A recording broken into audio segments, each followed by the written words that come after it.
Hello, everyone, and welcome to a new episode of Last Best Hope for Conversation, your Babylon 5 podcast.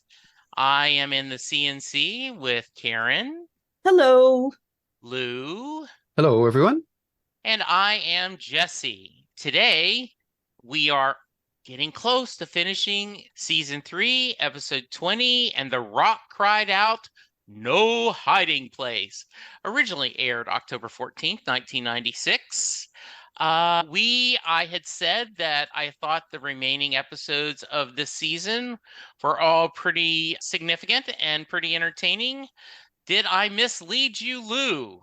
No, sir, you did not. It was a very interesting episode. I quite enjoyed it. Good. How about you, Karen? Yeah, same. I agree. It's not a 10. It's not a perfect 10, but there were a lot of really cool things in this episode. I enjoyed it. Yeah, I really like this one, and the next two I feel are just as good. So we finished the third season off strong. All right, so let's get to it. Captain Sheridan's grumpy. And that was the clue that one of our favorite feedback, Texas on the Shock, had given us. I love his clues. Their yeah, clues. Sorry. Yes. And I think Delin is having a little bit of fun with John. And we also, we have a group of spiritual leaders, different leaders of different faiths are coming to Babylon 5 for a conference, but also to give feedback to them on how things are going on Earth. Let's talk about Sheridan and Delin and him trying to find patterns in chaos. Hey, you want to start us, Lou? Sure. That's the thread of this episode played out pretty well, I thought. It was interesting to see the one priest or father come in and basically lay out the Sheridan's issues pretty plainly to him, and that led to some good banter between Sheridan and Delin. She was calling him cranky and all these other definitions and he wasn't really paying attention to her because he was so focused on trying to solve the riddle of the shadow attacks and that. So I thought that all played out well, and there's just really good chemistry between those two characters now. And yeah, they definitely advanced the relationship by the end of the episode. They got the full-on kiss there, so that was good to see as well. And I just, there was no big surprises there. I just thought it played out very organically and true to the character, so I quite enjoyed that teasing of Sheridan by Delin. I thought that was really well played. Yeah, I love the idea that she kept going to the dictionary, all the different words. And I looked up that. How about you, Karen? Yeah, I liked it. And I think that this really shows in a subtle way about how Delin is changing and evolving because of her interactions with John. She would not understand this kind of teasing a year ago, even. And now she gets it. She is actually initiating it, and John isn't getting it. He's just so focused, obsessed with this whole thing. So let me put this in a weird way. When you play something like Candy Crush or whatever, right?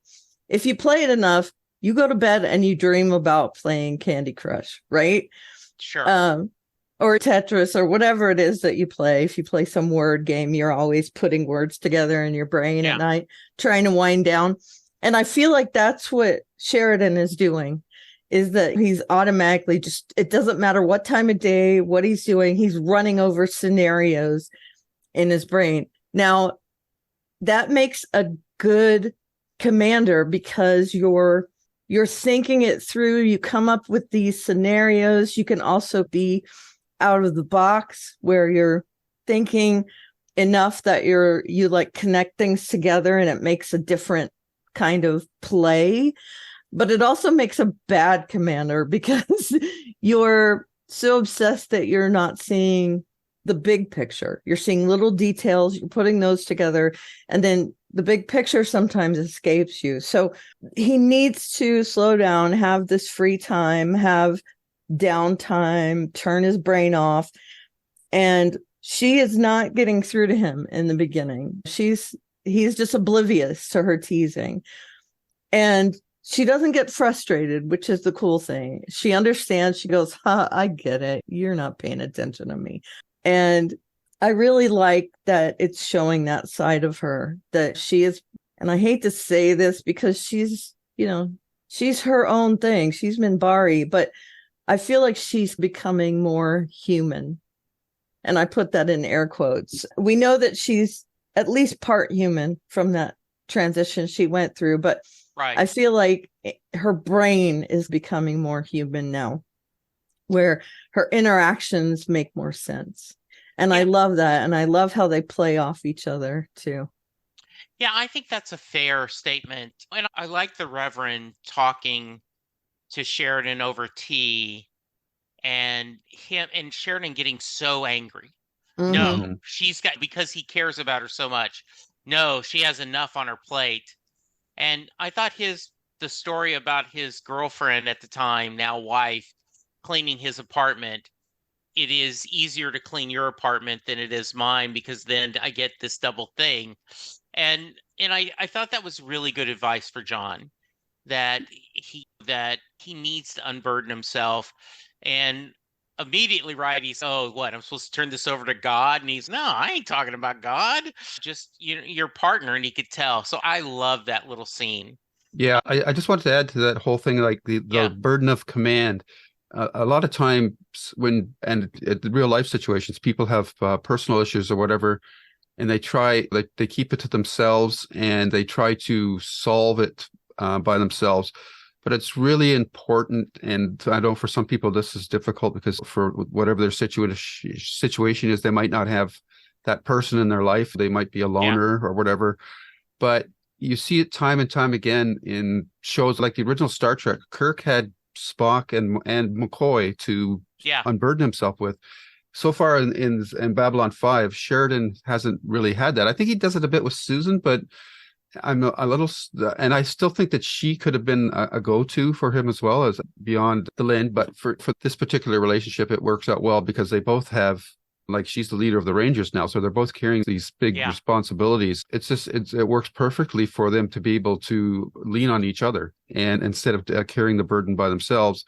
And we've seen in so many shows now, like we're finishing 12 Monkeys today, that relationships really color your actions. You think you're doing something for the right reasons, but it all ends up being for personal connections a lot of times that you're doing what you're doing. So I really like the setup in this episode of John and Delin depending on each other to help carry their burdens together, which is a good place to start a relationship from. But yeah, I really think this was an important episode for those two characters. Yeah, I think so too. And I love the idea that they end up having the church service. I'm jumping ahead, right? And he's losing himself in singing the songs. And by the way, I did love Lanier looking very confused. Yeah. Billy Mummy played that really well. Yeah. And by the way, someone mentioned that why would people of other faiths be at that service and singing? And JMS talked about that. He finds that when someone attends a Jewish ceremony, you do what everyone else does. If you're attending a Catholic ceremony, you stand when everyone stands, you sit when everyone sits, you kneel when everyone else kneels, just out of politeness. And I think the whole idea was this was an interfaith, multi-denominational service, just as a kind of way. I do want any thoughts. I love Brother Theo and his grumpiness with the Reverend. Any thoughts on that storyline? It is not an important storyline for even the episode, but I think it was a really fun little character moment between them. I take it as a parallel to John and Delin, where he's teasing him like they're really good friends. And he seems grumpy, but I think it's more of a friendship elbow teasing. I do see that as a similar story between the two. Oh, yeah, I like that. How about you? Yeah, I enjoyed it. I just didn't feel there was a payoff to it. It just puttered out. I would have been, there was a missing scene somewhere between that particular priest and Father Theo. It should have been like okay, you did good kind of thing. And but I was waiting for that other shoe to drop, and it never did. It would have been nice, right, for them to have a button scene, Yeah. but I guess they wanted to end with Delin and John kissing the fleet of White Stars. And what's interesting is this is her first kiss, but it's his second because of the time jump, which I think is pretty fun. Yeah. This is their real first kiss, though. Yes, really. It is. Yes. Yeah, absolutely. It's all relative. She had that. She had the experience of kissing him many times in the time jump. Yeah. And so that wasn't like a first real kiss for them. This is where you get the butterflies in your stomach and you can feel the music swelling underneath. I feel like even to John, who had already, and I'm doing air quotes again, already kissed her. I feel like this is more of an emotional first kiss for both of them. I don't know. Good. One trivia note, according to IMDb, is that Louis Terraney and Mel Winkler, who played Brother Theo and Reverend Will Dexter, are longtime good friends in the acting business, and so they thoroughly enjoyed the sniping match because they're actually friends in real life. I thought it was very good to have Susan narrating the beginning. Since she does the narration in our opening credits, I thought it was really nice that, because she get any screen time this time? I don't know. I hear her voice, but I don't remember if we see Susan much. No, yeah, was she at the service? She might have been at the service. I don't know. But yeah. She's listed as someone appearing in this episode. Yeah. So I don't remember. If she was, it was a very small part. And I wonder if that just counts for the voiceover. Also could be. Yeah. Probably. Okay. Yeah. All right. I have a question before we jump to the next thread. Yeah. I understand why they chose the hymn that they did because it ties into the other storyline. Yeah. But it's not a song that I'm familiar with. So from that perspective, I was a little disappointed. It would have been great if they could have picked a song that I think is common to everybody that would have gotten into that. I think it just would have made that communal feeling a little stronger during during the song. But I don't know how you guys felt about it, but it wasn't a song that I knew, so I couldn't really get that excited about it. Yeah, it wasn't one I knew. It's a real gospel song by Alan Lomax. I looked it up.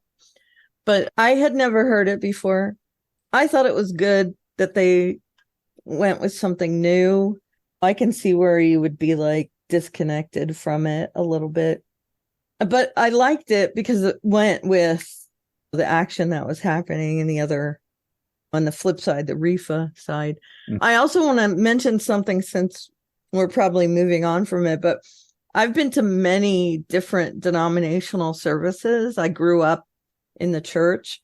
I was Assembly of God, which is, I don't know, it's its own thing. And I disparage it.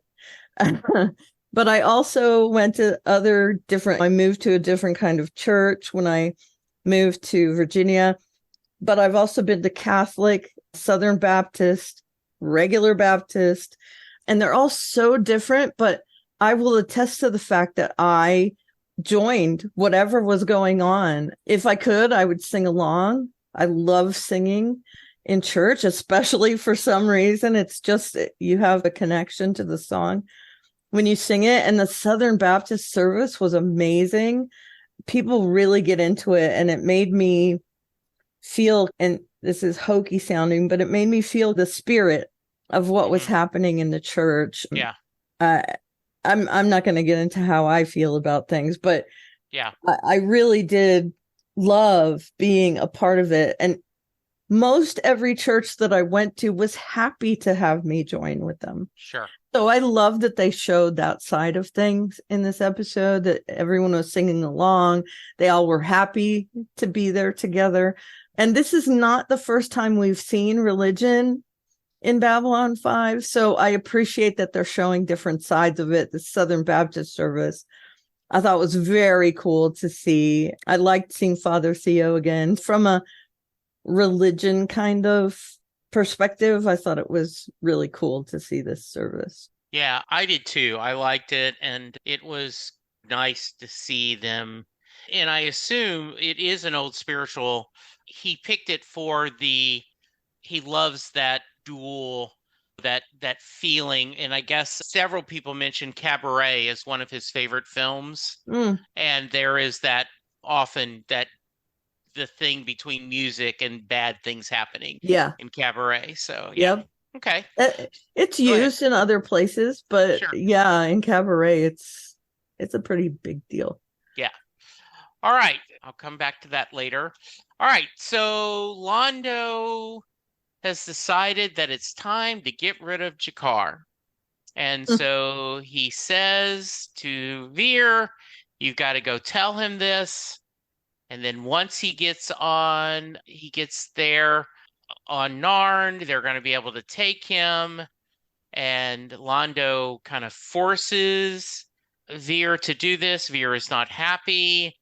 And so let's go all the way up to the reveal. So we'll go all the way up to the reveal, then we'll go back through that. Karen, let's you start.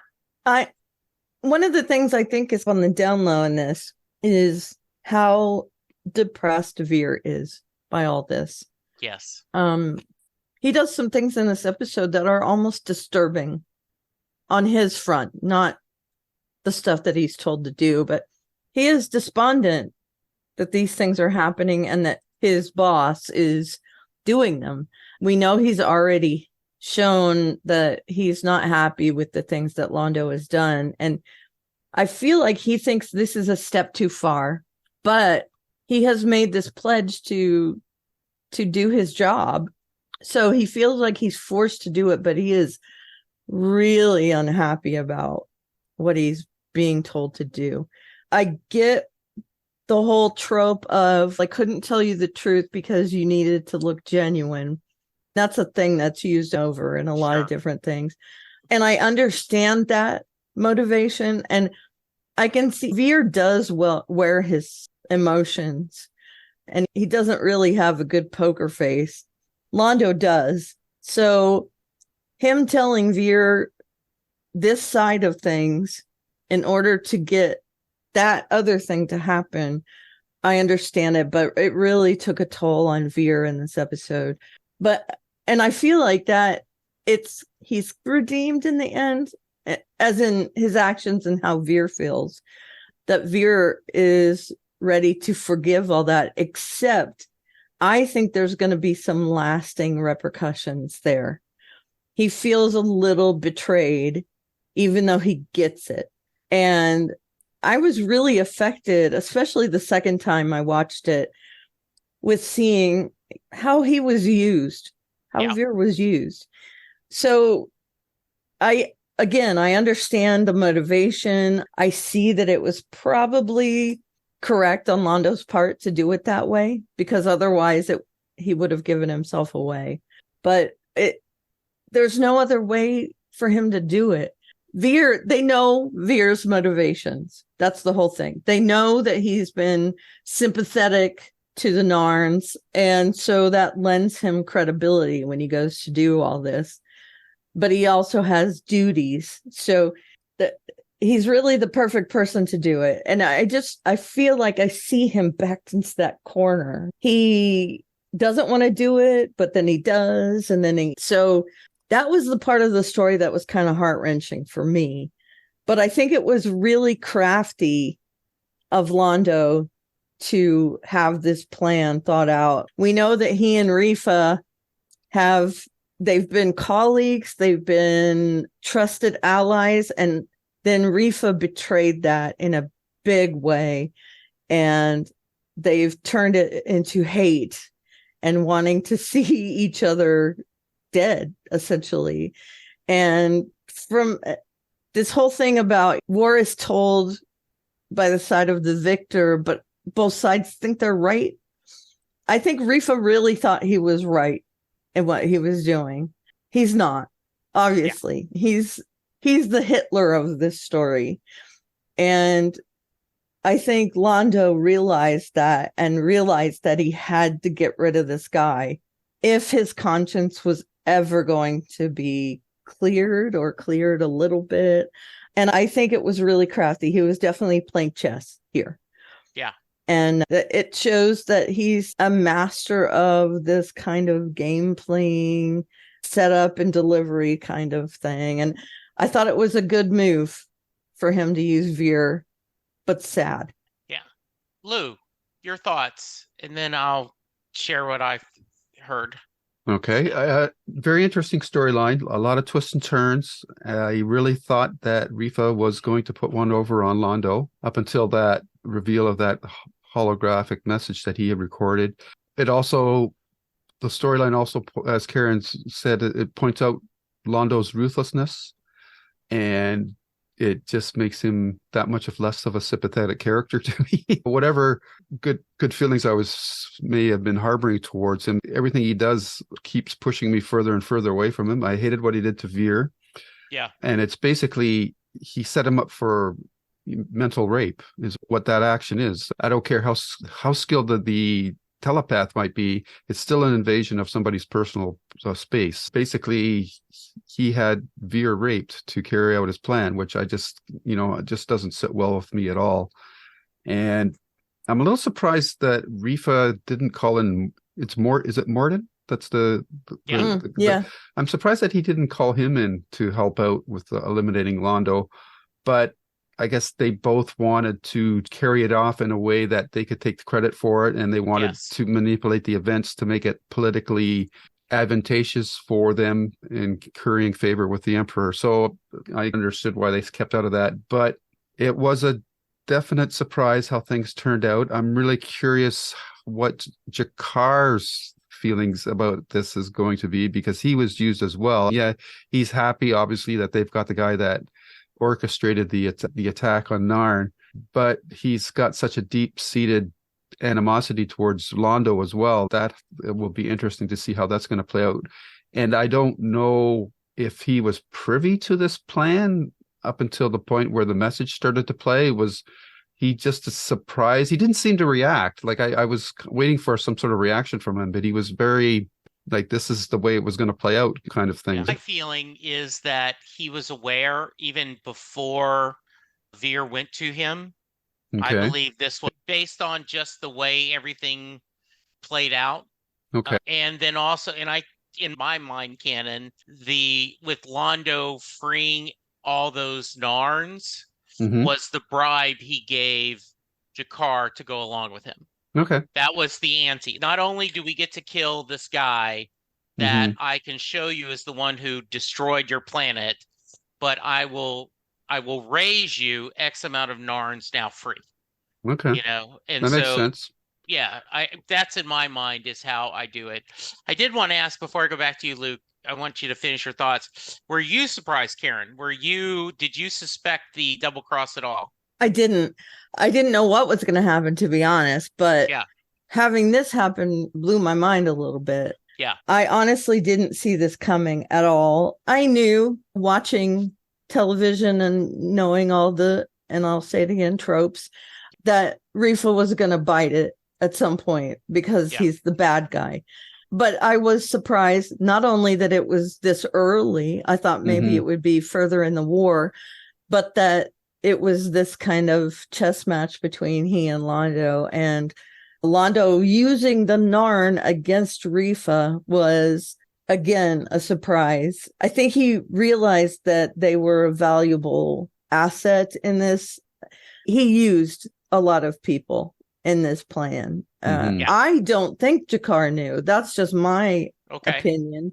I think maybe he had an inkling that something different was going to happen because of the things that were happening in the background. Why would they be telling him this? I feel like that he wouldn't have done that to Veer if he's sympathetic to Veer. Veer has helped him. And I feel like maybe he wouldn't have been so in on that side of it if he knew.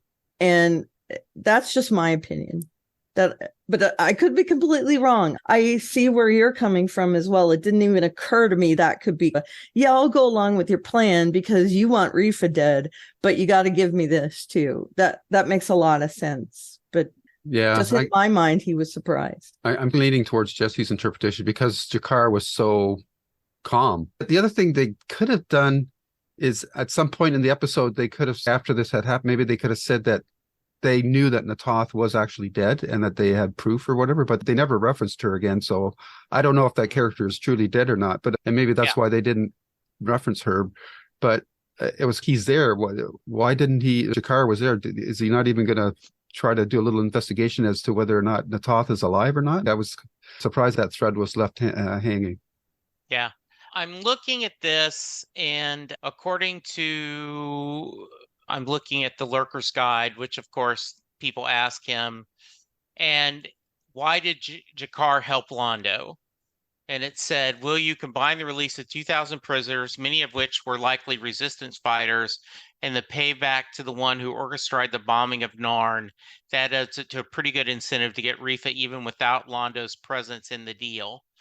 The reason I think he knows beforehand is that he would have, because Londo had to bribe the guards, he had the Centauri guards, and he would have had, because I think because Jakar did not look confused is another reason why I believe he knew something was going on. But yeah, I remember watching this. I bought it in. In fact, my theory was, how's Jakar going to get out of this? All right, are they going to have him a prisoner for a while? Are they going to take him? Are we going to see him at the homeworld, Centauri homeworld? Is that going to be a storyline? What is going to happen? So he was in on it. That's what the Lurker's Guide is saying. It did not say specifically. It just, so I think you can. It implies it though. Yeah. Okay. Cool. That's an even bigger layer to the story. I love, it's always very dark to say, I'm glad that character got offed, but Refa is this arrogant guy. So it was satisfying to see him, but I was really shocked when this happened, and I love your thought, Lou, that Veer was treated as a chess piece, and that happens to him. Mm-hmm. He is used by people, and when he tries to do things on his own, it ends up, he gets, like when he was trying to help the Narns escape, where he has a good heart, he just is pushed downward, and it makes me feel very sorry for Veer. Mm-hmm. Yeah. And the other interesting aftermath of this is Jakar and Londo, they know each other pretty well, and even Refa did to a certain extent. Yeah. But now with this latest escapade, Jakar is going to be like super on alert about anything that Londo does, because he's seen how ruthless he can be. In a way, while Londo carried out this act against Refa, he's also tipped his hand as to how ruthless he is. And maybe Jakar has already come to that conclusion before this, but this really cements it in my mind for Jakar to be on a high alert with anything to do with Londo. So that'll be interesting to see how that plays out going forward. And now I have to assume that the relationship between those two is going to become the focus of most of the conflict for Londo, because now he no longer has Refa to bounce off of. So it'll be interesting to see how that's going to all play out, because we've seen what happens to the both characters in at least one potential future timeline. Maybe I'm mixing shows by saying that, but I'm not totally convinced that the future's locked the way it's being shown to us in the show, but we'll have to see. So far it has been, but I think there's always some wiggle room with timeline stories to break from the set path, but we'll just have to see. So a very interesting episode on many fronts, and I have to reiterate your point, and I think Karen brought it up too, is that I'm really surprised that they did it this early into the series. I would have expected this to be more like just before Londo was going to make his move for the throne or something like that. So that's where I was waiting for that conflict to come. And they've removed that conflict for Londo, as I said. So it's going to be interesting to see what his new conflict is going to be going forward. I know maybe maybe Morden's going to come back in and pressure him or something. We'll have to see. One of the things that online people, because online people remain the same over the years. I say that with love in my heart, being an online person, that they were upset. Stravinsky had said that a major character would die. And they're like, Refa's not a major character. Yeah. And he was like, first off, I was talking about Kosh. But he said, how can you, Refa has been in multiple times. She's there. I think it's a pretty significant death. He was a major character, not a main character, but and he also, even when he wasn't on screen, he was involved in all this. I understand that it was Kosh. Yeah. But I can see where they take the inference that it was actually Refa. Yeah. All right, listeners, we're going there just for a moment. So if you want to skip ahead 5 minutes, but I have to get my wonderful friend's thoughts. Reverend Dexter says, every day here and at home, we are warned about the enemy. But who is the enemy? Is it the alien? We are all alien to one another. Is it the one who believes different than we do? No. Oh, no, my friends. The enemy is fear. The enemy is ignorance. The enemy is the one who tells you that you must hate that which is different, because in the end, that hate will turn on you, and that same hate will destroy you. When I heard that, I went, oh my gosh, this is so appropriate for today. So we're going to go there for a few minutes, and if you guys want to skip it, you can. But thoughts, Lou? Yeah, this is a theme that's quite common in lots of literature, especially science fiction and horror. The fear of the unknown.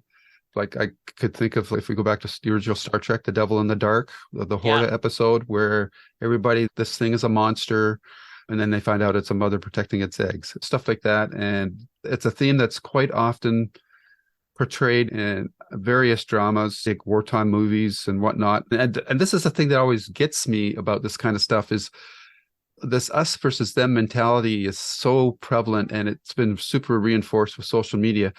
But if you go on a one-on-one basis and talk to somebody, we're not really that different. We all have the same wants and desires, and it's just all this other stuff that gets in the way of that. And it's weird in this age of amazing communication abilities that we've become more isolated because we're lacking that human interaction. And I just think that this is a theme that's is done in so many different forms and shapes, and it remains relevant today as it ever will. And I guess you could say it's one of the failings or major deficiencies in the human race of giving into these kind of fears and whatnot. And it's something that we have to be on guard against all the time. And hopefully it goes in cycles up and down, and hopefully at some point this is going to all break down and be rebuilt. And I definitely think that social media needs, and I'm basing it as an outsider, but like the First Amendment, the right for free speech and that, but it's a right. And when you have like that, it's a double-edged sword. You're seeing people misusing it constantly nowadays. But if you're going to say something, you should be held accountable for it, especially if it's not true and it's based on lies. And I think that all countries are going to need to formulate some sort of social regulation around social media, in that people need to be held responsible for saying untrue things. You've got the right to say whatever you want, but if what you say is a lie and untrue, then you also should be held accountable for it. So yeah, it's that double-edged sword. And I've probably gone way beyond the parameters of what the show was trying to say, but this is a big issue nowadays, and the relevance of what this episode is saying holds true even more than it did before. Yeah, I agree. Karen? Yeah, they talk about the fact that this is at the dinner scene where they're all eating together. Yeah. They talk about the fact that the resistance is very much alive, but it's being drowned out by all these other voices that are the bad guys. And that is a lot of what is happening today. I'll say we're the resistance. The three of us at the very least are on that page. And we are definitely getting drowned out by the people that are spreading misinformation about the election, about ideologies, about all kinds of stuff. And they will never be swayed by us. Right.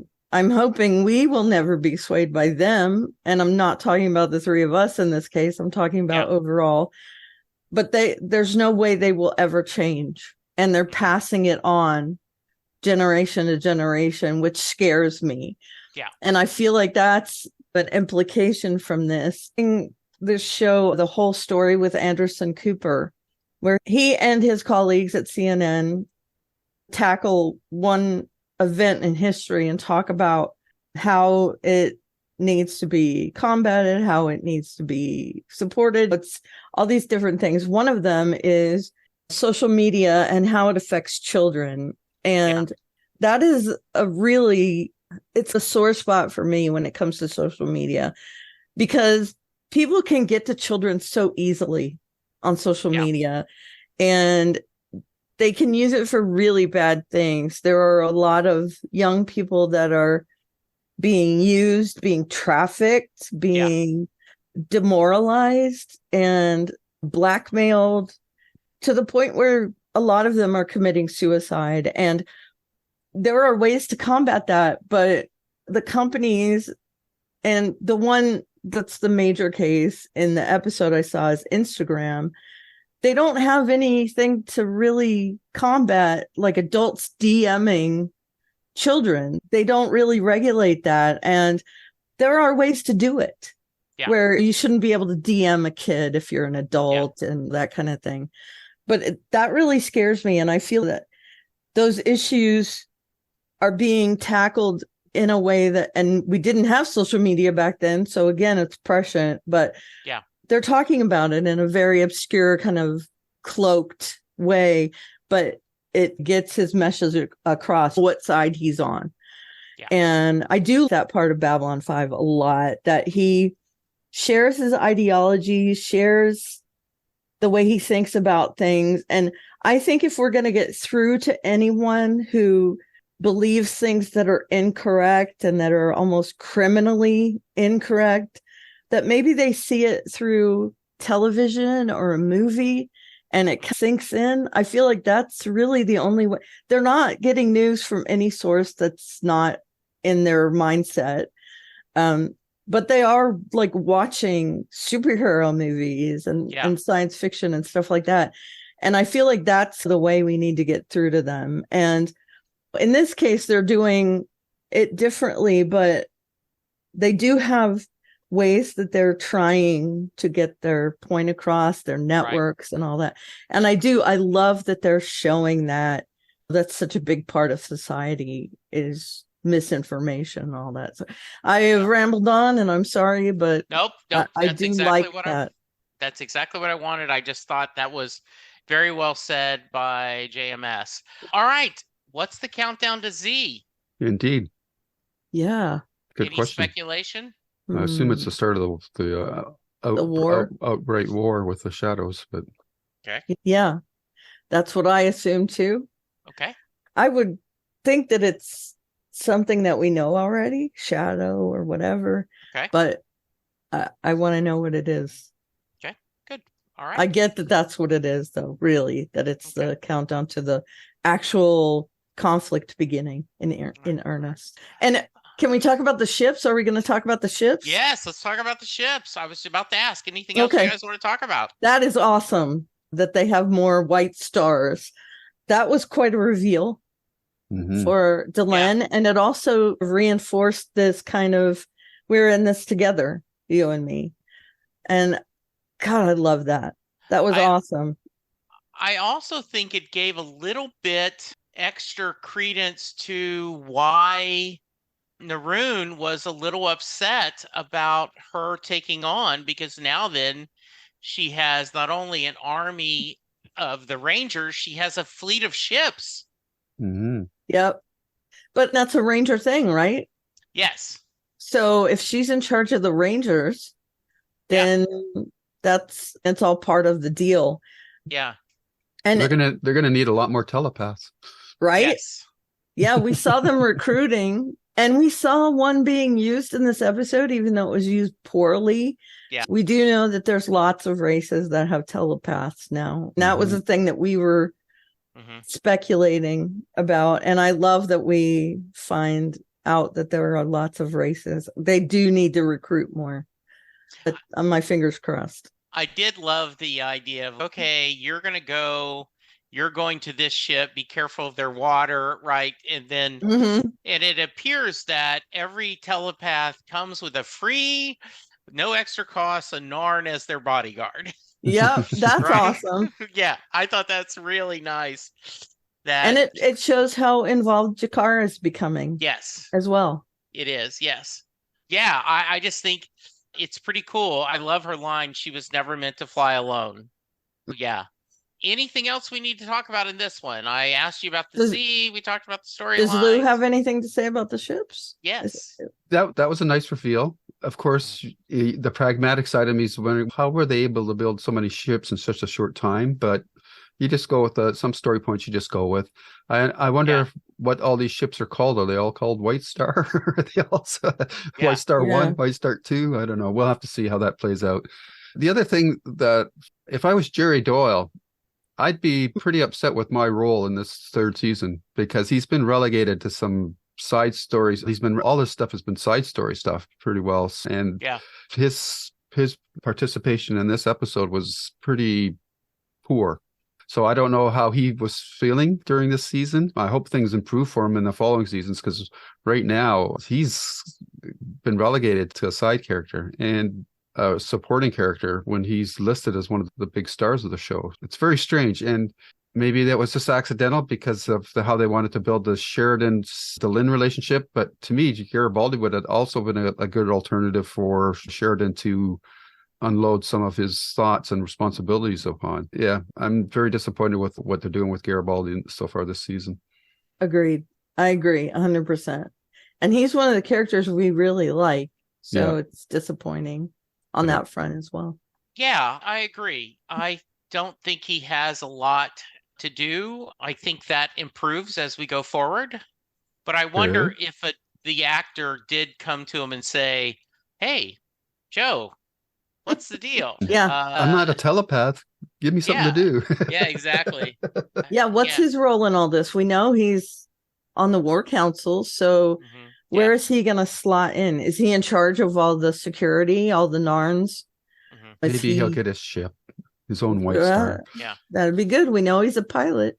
Yeah. By the way, one other behind the scenes they said is the actor who played Refa did go to Stravinsky and say, "You're killing me off. What did I do something wrong?" And he was like, "No, you actually were so good. That's why because if you had not been a good character, there would be no significance to losing you. So you did a great job, and we'll figure out other things for you to do behind makeup as aliens." Did they do that? I don't know if they do. I know that there's what's the character? I'll look up his name real quick. Who? Which one? William Forward, the guy who plays Refa? No, there's a different one. There is a different actor who I think it's Wayne Alexandra, who has been Wayne Alexander is played multiple aliens. Yeah. So I do not know if Lord Refa, they did bring him back or not. I'll have to check IMDb later. All right. Yeah. If we don't have anything else, I think it's time to rate. Lou? I'll give this one 8.5 Fleet of White Stars. Okay. Karen? I'll do the same. 8.5 amazing services. Okay. Or data crystals. Yeah, there we go. Data crystals. Yeah. Make sure his face is visible and have him on it. Yeah, I'm going to go a little bit higher just because every time I rewatch this, I enjoy it just as much. This is a good rewatching. This is one you go, yeah, man, we're really getting good. So I'm going to go 9 out of 10 gospel hymns. Awesome. So very nice. Karen, I think we've got a couple of emails. We do. Let me read the one from Texas on the Shock. They say, the way I think of this episode, the main plot is the Gambit story. Yes, we get a major development on the Shadow War, but I think that seems more like it's positioning things for the next step. The setup for this is masterful. Londo makes everyone think he's talking about Jakar, but he's really been talking about Refa the entire time. Refa, of course, has had this coming for some time, but the irony is that what finally puts Londo out for his blood wasn't even him. Morden killed Adira, that which Londo loved, and pinned Refa for it, but the rest is more than enough to see him off. Yeah, but okay, this is me. Refa did kill some people close to him. Yes, they did. His friend and the king minister, or whatever. Yeah. The fact that his method of revenge is what Refa was planning to do to Urza Jado also seems significant to me. Londo engages in what is known as the Batman Gambit, which is a ploy that relies on knowing the mark so well as to be able to predict their actions. Londo knew that Refa would jump at a chance to try and discredit him, and so was able to lure him into his trap via Veer. Working with the Narns is something that Refa would never do, which is how Londo is able to outmaneuver him. This is a kind of watershed moment for him, the realization that the Narns are not truly his enemies. Even in Season 1, he and Jakar started out as antagonists more than mortal enemies. Londo has been slowly coming to understand that his real enemies have always been on Centauri Prime. It's also a reminder that Londo can be very dangerous when he wants to be. Anyway, Londo has dealt with Refa. We know where the shadows will strike, and the chance to meet them in battle is upon us. As revelations go, there are worse ones to be had.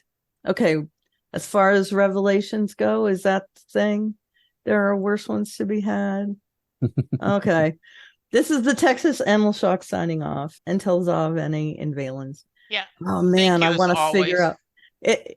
Yeah. I like figuring out what his hint is, but I also like not knowing until I see the episode. By the way, just this reminds me, and I love your pot, Veer, of Ikilu about Veer, where Londo just, you're not important enough for anyone to kill. You didn't know that for sure. Veer was really treated poorly in this episode. He was, very much. Okay. I'd like to see him get back at Londo. Yeah. I really would. Yeah. Okay, so now from David. Hi, David. Right off the bat, this is one of my favorite episodes, even if it is not one of the wham episodes. He puts that in all caps. So yeah. Just a quick explanation on military terminology. Z is the designator for the days after units are at their staging areas, but before they actually leave for their designated sections at the start of an offensive. Z-0 is the last chance to recall units before things start. Okay, that clears up a few things. Good. Seriously, in my opinion, it's the guest stars who make this episode so good. Mel Winkler shines as Rev Dexter, and Louis Turenne returns as Brother Theo. Here he's played as an exasperated colleague. My understanding is in real life, they were good friends and truly enjoyed working together, and it shows. Just curious, how many great lines of monologues did Mel Winkler get? Yeah, that's true. I think it's far above normal for a guest. I do feel sorry for Eric Avari and the other two guys. They're given little to nothing to actually do. Okay, I'm going to interject here. Eric Avari, who played the rabbi, he has gone on to do so many big things. I don't feel too sorry for him. He is one of those, that guy. He was in The Mummy and a lot of different big projects. So I don't feel too bad for him. Mel Winkler, by the way, was a pretty big role in the Crash Bandicoot video games. And the last Crash game was dedicated to him. He also had a little success, but it was very much behind the scenes. Yeah. On the other storyline, we get William Forward as the utterly slimy Lord Refa. Here he is conspiring to eliminate Londo as a threat. Too bad he doesn't have a mustache to twirl, though I suppose he could twirl his eyebrows. Yeah. Yep. Francis Giraudet, really not much work, but IMO makes the most of what he's given as the bored, foppish Virini. He's rather bored with these intrigues, only showing any real interest when Londo mentions he thought Virini was Refa's next target. Special shout out to the extra as the Centauri telepath? Was he creepy and menacing without a word of dialogue? William Forward was a bit upset when he learned he was being killed off in this episode. He talked with JMS, asked if it was because JMS didn't like his performance. JMS said no, on the contrary, it was because his performances were so good he felt it would be cheating the audience to kill him off screen. By the way, did any of you catch the data crystal? Yeah, I did. Mm-hmm. Last week, Naroon expressed the unease the warrior cast had with the religious cast building warships. We now know what he meant. At least we found out what it took for Sheridan to kiss Delin officially. How will Refa's death affect the royal court? Who will take his place as an advisor to Cartagia? Will the resistance back on Earth manage to oust Clark? Or will they take a path of nonviolent opposition? At least we have been reminded of what's going on back home. Been a while since we've heard anything. Sheridan and Delin think they have figured the next target of the shadows. Are they correct? Or is it a trap? Dun, dun, dun. Or is it a trap? It's a trap! Next week, we learn the importance of changing passwords and PIN numbers. All right. You guys, seriously. With the hints. I can't wait. All right. And Lou, anything interesting now that we're back putting stuff on YouTube? Pretty light this time. People are still maybe not aware that we've resumed broadcasting, but Simon Giles did mention this. It's great to have you get back, but of all the episodes to come back to, which was, of course, Grey 17 is missing. But hey, c'est la vie. I got to agree there. Yeah. I did that. The comments were about how happy they were to see us back. Yeah, that was Thank you so much. Yeah, that was great to see. Next week, we talk shadow dancing. Now that's a good title. Next to last episode of the 3rd season. Yeah. So we are almost there. If someone wants to reach you, Lou, how can they? They can find us on YouTube at Lou's Reviews, where you'll find the Babylon 5 podcast, along with our JKL Media podcast. We're doing the finale of 12 Monkeys today. I'm going to be very excited to talk about that. Also have my writers interviews as well as Stephen King podcast. And you can find me on Twitter at Lou W. Sitzma, where I mostly just post my Wordle scores. Same here. Yeah, yesterday was a tough one for me. I got all the way to the last, and I was like, please let this be right. Please let me right. I don't want to break my streak. Yeah, I hate that. Yeah. All right. It's been tricky off and on. They've been picking words that should not be there. That's just my opinion. Yes. It took me 4 tries today. Oh, I haven't done today's yet. And Karen, 3. How about you? I am at Oliveria in the various social medias. And if Mr. Musk decides to charge for Twitter, I'll be mostly on Blue Sky, but I am at Oliveria there. I'll give out codes as I get them. So keep an eye out for that. Good. Codes to what? To Blue Sky needs codes. Oh. To get in yet. It's still in beta. So okay. So if I get some, you two first, definitely. But I'll give some away. Also, my blog. There's a link to my blog in my Twitter bio. And it goes to the landing page, which has a bunch of links that might be interesting. And I guess, are we going to reveal what our next project is on the JKL Media 12 Monkeys finale? Yes, we'll do that then. So we will. Dun, dun, dun. Yes, I am at Jesse Jackson DFW on Twitter, the X. So I have not branched out to other forms yet, but I also will be leaving if they follow through where you have to pay. It's going to be EX. X. Yes. Yeah. True X. Yes. Yeah. Thank you guys for listening. We hope you enjoyed our conversation. We are getting close to wrapping up season 3. Please give us your thoughts. Let us know. Send us an email at jklb5podcast@gmail.com to re-stress that. And for now, thank you, Lou. Thank you, Karen. Thank you, listeners. Be safe. Be kind. We will talk to you soon. Goodbye. Bye. Bye-bye. And soon.